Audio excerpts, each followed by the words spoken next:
Hello বন্ধুরা, এই দেখো আমি কি নিয়ে বসেছি। এইটাকে বলে মিসেল পাও। এতে কি কি থাকে আমি বলে দিচ্ছি। এটাতে থাকে পাও আর একটা পাতলা জলের মতন সবজি থাকে। এই সবজিটার মধ্যে থাকে 3-4 রকমের কড়াই ভিজোনা। তার মধ্যে এই চূড়াটাকে দিয়ে খেতে হয়।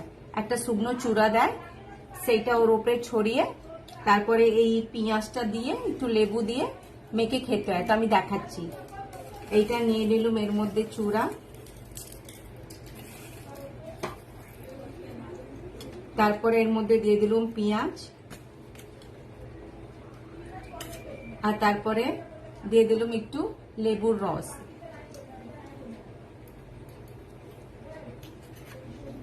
এটাকে একটু মিক্স করে নেব, নিয়ে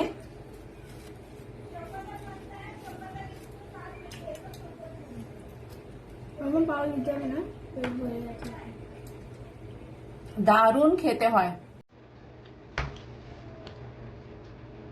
যারা কেউ খাওনি একবার ট্রাই করতে পারো।